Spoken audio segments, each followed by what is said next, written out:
मैं सबसे पहले डिबेट की शुरुआत कर रहा हूं स्वयं प्रकाश पुरोहित जी आपसे। मेरा सवाल यह है स्वयं प्रकाश जी कि इस मामले में ममता बनर्जी जो कि मुख्यमंत्री हैं, एक संवैधानिक पद पर हैं, उनकी खामोशी भी परेशान करती है और अभी तक अखिल गिरी पर कोई एक्शन ना लेना यह भी परेशान करता है। देखिए जी, आप मुझे सुन पा रहे हैं? जी जी, देखिए ममता बनर्जी अभी दौरे पर है और हमारी पार्टी ने स्ट्रिक्ट ये एक बयान जारी कर दिया है। ऑल इंडिया तृणमूल कांग्रेस के पेज पर आप देख सकते हैं कि बयान जारी कर दिया है कि किसी भी महिला का अपमान तृणमूल कांग्रेस की तरफ से उसे सहा नहीं जाएगा, चाहे कोई भी व्यक्ति हो देश के अंदर में, अगर वो पार्टी का कार्यकर्ता हो चाहे पार्टी का कोई बड़े से बड़ा नेता हो। आज देश की राष्ट्रपति की हम सभी उतना ही सम्मान करते हैं, वो उन सम्मान की हकदार है। अगर किसी ने कहा ये उनकी व्यक्तिगत टिप्पणी हो सकती है, कोई भी व्यक्ति कुछ भी बोलने का अधिकार, अभी मैं टीवी चैनल में बैठा हूं, आप भी बैठे हैं, हर व्यक्ति अपने अपने तरीके से अपने सोच से बोल सकता है। मगर एक महिला का अपमान, वुमेन एम्पावरमेंट की बात करती है तृणमूल कांग्रेस। वुमेन एम्पावरमेंट के अंदर में अगर राष्ट्रपति द्रौपदी मुर्मू को के बारे में अगर किसी ने कुछ अपशब्द कहे हैं या कुछ भी तरह की किसी के पहनावे, किसी के रंग रूप के बारे में कोई तरह की टिप्पणी होती है, तो तृणमूल कांग्रेस उस व्यक्ति के साथ नहीं खड़ी है। ये स्पष्ट निर्देश है। दुर्भाग्यजनक है किसी भी व्यक्ति ने ऐसी बात कही है, ये हम सब के लिए दुर्भाग्यजनक है कि वो देश की सर्वोच्च गद्दी पर बैठने वाली महिला, हमारी राष्ट्रपति, हम सभी उसका सम्मान करते हैं। तो ये ऑल इंडिया तृणमूल कांग्रेस के कल जब ये उनका बयान आया, संग संग हमने उसको खंडन किया है। बिल्कुल, आप कह रहे हैं आपने खंडन किया है, लेकिन आप यह भी कह रहे हैं कि उनका अपना निजी बयान हो सकता है, लेकिन सभा बुलाकर कभी कोई निजी बयान नहीं दिया जाता। स्वयं प्रकाश पुरोहित जी, आप कह रहे हैं कि, लेकिन मेरा सवाल आपसे सीधा सीधा ये कि एक्शन क्यों नहीं हो रहा अभी तक उस मंत्री पर? के शर्मा के पास उन्होंने माफी मांगी है, आप पता करिए, उन्होंने माफी भी मांगी अपने बयान पर। उन्होंने जो बयान दिया है उस पर अपने माफी, उस पर खेद जाहिर किया है। मैं मानता हूं उन्होंने खेद जाहिर किया होगा, लेकिन उन पर एक्शन लेना चाहिए ना। कम से कम आप लोग जैसे टीएमसी को बताते हैं कि विमेन एम्पावरमेंट की आप बात करते हैं, तो फिर एक्शन भी होना चाहिए। के शर्मा जी, एक्शन क्यों नहीं होता है? विवेक जी, बड़ा आश्चर्यजनक है। इस समय मैं जो सुन रहा हूं अपने टीएमसी के जो प्रवक्ता हैं, उन्होंने पहली बात कही कि ममता बनर्जी दौरे में। कहाँ है? विदेश में है? कहाँ है? बयान तो कहीं से भी दिए जा सकते हैं। वो वहाँ से भी खंडन कर सकती हैं, वहाँ से भी वो कह सकती हैं, वहाँ से भी एक्शन ले सकती हैं, वहाँ से भी माफ़ी मांग सकती हैं।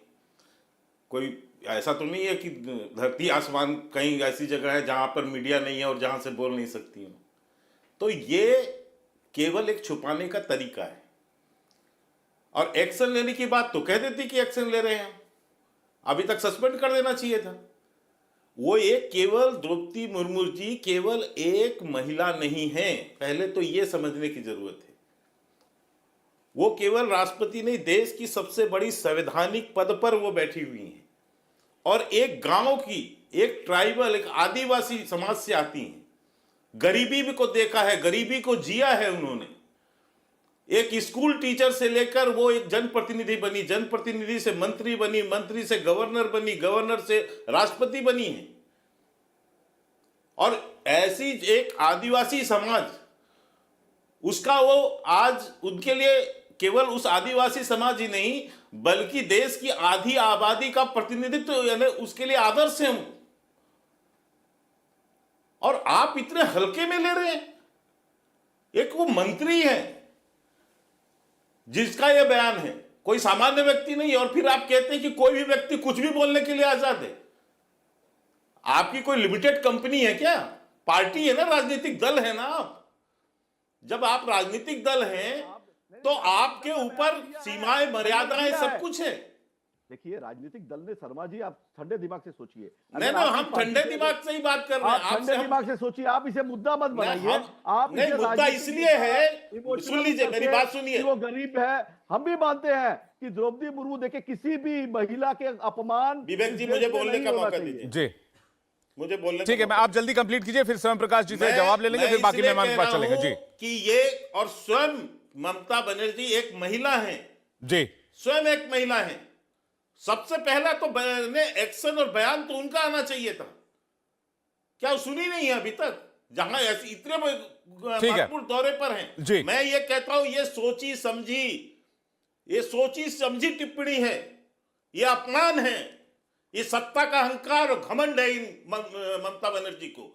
और ये TMC राष्ट्रपति को। पद का अपमान है। एक जो देश की आधी आबादी है, वुमेन एम्पावरमेंट की जो लोग बात करते हैं, उनके लिए भी ये एक तरह से परेशान करने वाली बात है। स्वयं प्रकाश जी कुछ कह रहे हो, उसके बाद में तनुज खत्री आपके पास आ रहा हूं, मलूक नागर जी आपके पास आ रहा हूं। स्वयं प्रकाश जी, देखिए कि ये बयान बहुत ही दुर्भाग्यजनक है। हमारा दल, हमारी पार्टी इस बयान का खंडन करती है। हम एक्शन नहीं लीजिए चाहते ना, किसी भी एक्शन लीजिए। लेकिन अब अभी खंडन का क्या होता है? खंडन अरे क्या एक्शन होता है? ठीक है, रुक के जाइए, शर्मा जी सब उनको बोलने होता है। दीजिए। हमारी पार्टी का इंटरनल के शर्मा जी उनको बोलने दीजिए, मैं आ रहा हूं आपके पास। हाँ, स्वयं प्रकाश जी, देखिए हमारी पार्टी का कल ट्विटर हैंडल पे आप देख सकते हैं, जब भी ये बयान आया, इट जी। Is the personal remark, the party and the leadership is no way endorse this. हमारी पार्टी इसको इंडोर्स नहीं करती है। इस महिला का, अगर किसी भी महिला का, वुमेन एम्पावरमेंट की बात करती है तृणमूल कांग्रेस पूरे देश के अंदर में। आप कहीं भी देखिए, चाहे कन्याश्री हो, रूपाश्री हो, महिलाओं की इतनी योजनाएं ममता बनर्जी करती है, और हमारी नेत्री खुद एक महिला है। तो आप कैसे सोच सकते हैं सबसे ज्यादा फिर एक्शन रिजर्वेशन क्यों की नहीं है? नहीं ठीक है। एक्शन क्यों नहीं है? नहीं, आपकी दलीलें ठीक है, लेकिन के शर्मा जी का सवाल भी ठीक है कि एक्शन क्यों नहीं लेते। तनुज खत्री जी, उन्होंने माफी मांगी है। पहली ऐसी आदिवासी महिला जो देश के सर्वोच्च पद पर पहुंची, क्या आदिवासियों के लिए भी सम्मान खत्म हो गया टीएमसी के अंदर? नहीं, ऐसा देखिए, देखिए, आदिवासी हो चाहे महिला हो, देखिए, देखिए देश का वो नागरिक है, किसी का भी अपमान उसके रंग रूप जाति के ठीक ऊपर में नहीं है, हो। आप यहां बड़ी बड़ी बातें कर रहे हैं, लेकिन आपके नेता सभा बुलाकर वहां अपमान कर रहे हैं। अब सुन लेते हैं तनुज खत्री क्या कह रहे हैं। मैं आ रहा हूं, ठीक है, मैं आ रहा हूं आपके पास। तनुज खत्री जी। जी विवेक जी, ये देश के लिए और विशेष करके झारखंड के लिए भी एक गौरव का विषय था जब आदरणीय द्रौपदी मुर्मू जी देश की राष्ट्रपति बनी।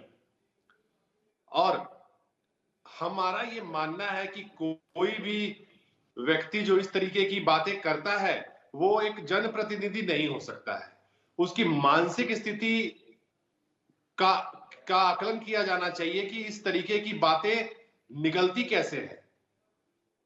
और किसी भी महिला के लिए अगर इस तरीके की कोई बातें करता है तो वो जनप्रतिनिधि कहलाने का हकदार नहीं। इंडिया टीवी हर वक्त हर जगह डाउनलोड करने के लिए सर्च करें India TV news Google play store या ऐप स्टोर पर।